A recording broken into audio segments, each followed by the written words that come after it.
Guys, welcome to our channel depth study. और BSc first semester में हमारी physics चल रही है। इसमें यूनिट नंबर 5 चल रही है। कई सारे क्लासेस इसके हो चुके हैं।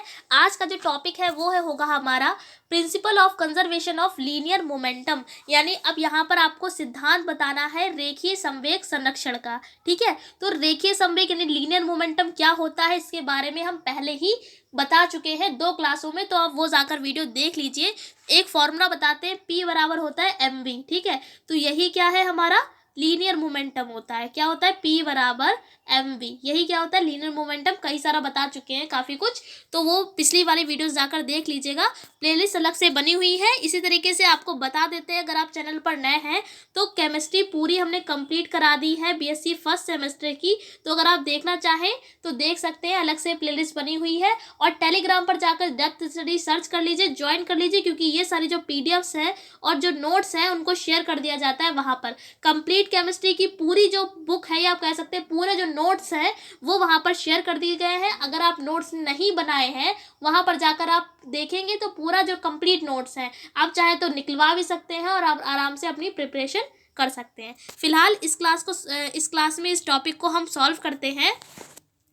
Principle of conservation of linear momentum क्या लिखा हुआ है कि यदि किसी सिस्टम पर कोई एक्सटर्नल फोर्स वर्क ना करे तो सिस्टम का लीनियर मोमेंटम कांस्टेंट रहता है। इसे ही हम क्या कहते हैं? Law of conservation of linear momentum कहते हैं। क्या कहा गया है? पहली बात हम हेडिंग को समझ लेते हैं, तो ये जो डेरिवेशन है वो बहुत ज़्यादा हमारे लिए आसान हो जाएगा। कहा गया है प्रिंसिपल या लॉ भी आप कह सकते हैं, principle of conservation of linear momentum. Linear momentum का क्या मतलब है? रेखीय संवेग। क्या मतलब है? रेखीय संवेग। कंजर्वेशन का मतलब होता है संरक्षण या संरक्षित। संरक्षित का आप कह सकते हैं कांस्टेंट भी कह सकते हैं। प्रिंसिपल का मतलब होता है सिद्धांत, यानी कि ऐसा कोई सिद्धांत है ये जिसमें रेखीय संवेग जो है यानी लीनियर मोमेंटम जो है वो क्या है? कंजर्व्ड है, यानी कि संरक्षित है। क्या है? संरक्षित कह लीजिए, कांस्टेंट कह लीजिए, बात एक ही है। तो यानी कि इसका मतलब क्या है कि एक तो बात समझ में आ गई कि P का मान क्या होगा? कांस्टेंट आएगा। बस यही जो है आपको प्रूफ कर कर दिखाना है, यही हमारा सिद्धांत है। तो लिख दिया है हमने कि कोई एक सिस्टम है उसमें एक्सटर्नल फोर्स वर्क नहीं कर रहा है। मान लिया कोई भी आप एक सिस्टम मान लीजिए, उसमें क्या है? बाहरी बल। बाहरी बल का मतलब क्या है? एक्सटर्नल फोर्स वर्क नहीं करेगा। जब एक्सटर्नल फोर्स वर्क नहीं करेगा तो वहीं पर ही क्या हो जाएगा? P यानी कि लीनियर मोमेंटम क्या हो जाएगा? कांस्टेंट हो जाएगा। यही हमारा law of conservation of linear momentum है। फॉर एग्जांपल के लिए आपको बता देते हैं, आप बाइक चला रहे हैं और बाइक चलाते चलाते आप क्या कर रहे हैं? ना आप उसकी स्पीड को बढ़ा रहे हैं और ना ही आप बाइक को रोक रहे हैं, यानी वो मतलब कि वो चलती हुई चली जा रही है विदाउट एक्सीलरेशन, यानी कि उसमें कोई भी परिवर्तन नहीं हो रहा है वेग में, और वो रुकी भी हुई नहीं है। तो इसका मतलब क्या है? वहां पर एक्सटर्नल फोर्स जो है वो वर्क नहीं कर रहा है। एक्सटर्नल फोर्स का मतलब क्या है? बाहरी बल जैसा ही लगेगा तो आप स्पीड बढ़ा रहे, जैसे कि आपने अगर स्पीड बढ़ाई बाइक की तो वो क्या होगा? वहां पर एक्सटर्नल फोर्स लगेगा। लेकिन यहाँ पर एक्सटर्नल फोर्स वर्क नहीं करेगा। जब वर्क नहीं करेगा वहीं पर क्या हो जाएगा? P का मान कांस्टेंट हो जाएगा। तो इसको प्रूफ करते हैं, ये हमारा पूरा प्रिंसिपल है। लिखा हुआ है कि यदि कोई पार्टिकल है जिसका मास m है, मास का मतलब है द्रव्यमान, और उस पर F फोर्स एक्ट कर रहा है, तब हमने न्यूटन का सेकंड लॉ ले लिया। क्या होता है न्यूटन का second law? F vector is equals to dp over dt। क्या होता है? हमारा लीनियर है जो हमारा फोर्स होता है, तो लीनियर मोमेंटम जो होता है वो इसकी जो यही तो न्यूटन का सेकंड लॉ होता है। F vector is equals to dp over dt। क्या था हमारा?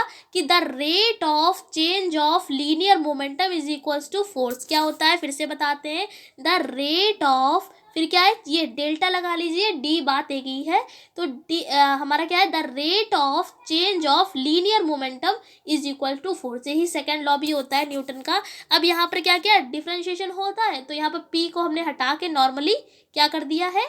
mv रख दिया है। ठीक है, क्योंकि P बराबर क्या होता है? mv, पहले भी बता चुके हैं। अब क्या किया यहाँ पर कि यहाँ पर एक्सटर्नल फोर्स वर्क नहीं कर रहा है, तो यानी F का मान क्या हो जाएगा? 0। तो देखिए F का मान 0 रख दिया है। जब F का मान 0 है तो dp ओवर dt भी 0 होगा। dp ओवर dt क्या 0 है? तो d को अगर dt नीचे वाले को इधर भेजेंगे तो वो भी 0 हो जाएगा। तो यानी आ गया है हमारा dp vector is equals to 0। d यहाँ से हटाएंगे तो ये 0 क्या बन जाएगा? कांस्टेंट बन जाएगा। यही आपको प्रूफ करना है। अगर शॉर्ट में आता है इतना ही लिख दीजिए। वरना आप मान लेते हैं कई सारे सिस्टम में अवेलेबल हैं लीनियर मोमेंटम, तब क्या करेंगे? तो लिखा है कि यदि कोई पार्टिकल है और सिस्टम में कई सारे पार्टिकल्स जो है वो सिस्टम में अवेलेबल हैं। ये जो ऊपर अभी हमने निकाला था P is equals to constant, ये तो एक के लिए है। मान लीजिए जब कोई एक पार्टिकल होगा सिस्टम में उसके लिए है। अब अगर कई सारे पार्टिकल्स हैं तो क्या करेंगे? अगर कई सारे पार्टिकल्स हैं भी सिस्टम में, तब भी सिस्टम का टोटल लीनियर मोमेंटम क्या होगा? कंजर्व होगा। कंजर्व का मतलब है नियत होगा, कांस्टेंट होगा। क्या किया है? यही फॉर्मूला था, बस P की जगह क्या कर दिया? P1 P2 P3, इसी तरीके से कई सारे। यहाँ से क्या किया? फिर से देखिए सेम वैसे ही चला रहा है। वहां पर केवल एक P था, यहाँ पर हमने कई सारे ले लिए हैं, 3 स्टेप ले लिए हैं, ठीक है।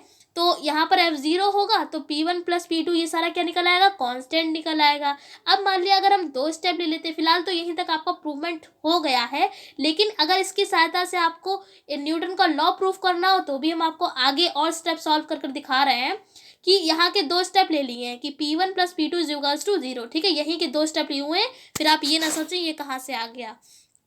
अब क्या किया है? P2 को इधर भेज दिया तो ये माइनस का हो जाएगा। अब P को इज इक्वल्स टू क्या होता है? MV होता है। तो देखिए MV लिख दिया हुआ है, 1 था तो 1 लगा दिया, 2 था तो 2 लगा दिया। अब इसको क्या कर दिया हमने? डिफ्रेंशिएशन कर दिया T के रिस्पेक्ट में। डिफ्रेंशिएशन कैसे करते हैं? जो भी हमारा ये जो वेक्टर लगा हुआ है, यानी जो वेरिएबल होता है उसके पास d पहुंचा दिया, d ओवर dt। तो देखिए यहाँ पर d ओवर dt आ गया, d ओवर dt यहाँ पर भी आ गया, बाकी जैसा जो था उसको वैसे ही लिख दिया। और dv ओवर dt क्या होता है? a होता है, यानी एक्सीलरेशन। पहले भी बता चुके हैं, ये क्या है? वेलोसिटी, और नीचे क्या है? समय। जब भी वेलोसिटी में चेंज होगा तो वो क्या कहलाता है? एक्सीलरेशन, यानी कि त्वरण। तो इसकी जगह पर क्या लिख दिया? a1, और यहाँ पर भी क्या लिख दिया? a2 लिख दिया। अब आप खुद देखिए कि F बराबर क्या होता है? m है। सभी को पता है, न्यूटन का फर्स्ट लॉ में यहीं से स्टार्टिंग करी थी, F बराबर m इंटू a। तो ये बन चुका है। यहाँ पर देखिए 1 1 था तो लिख दिया है F21, फिर F12, माइनस जैसे था वैसे ही। तो ये देखिए न्यूटन का थर्ड लॉ प्रूफ हो गया। यही तो न्यूटन का थर्ड लॉ था कि every action has an equal and opposite direction. यही तो था हमारे न्यूटन का थर्ड लॉ कि प्रत्येक क्रिया की एक प्रतिक्रिया होती है।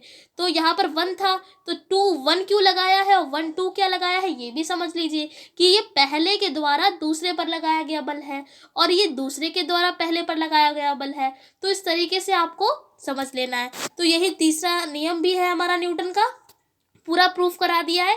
इस क्लास में पूरा हमने बता भी दिया है कि किस तरीके से जो P का यानी लीनियर मोमेंटम है वो कंजर्व रहेगा। तो आई होप पूरा क्लास आपको अच्छे से समझ में आ गया होगा। और हाँ, इसमें जितने भी डेरिवेशन कराए हैं उसमें ये वाला जो डेरिवेशन है ये भी इम्पॉर्टेंट है। इस क्लास में इतने ही रखते हैं, अगले क्लास में मिलेंगे अगले नए टॉपिक के संग। तब तक के लिए जय हिंद, जय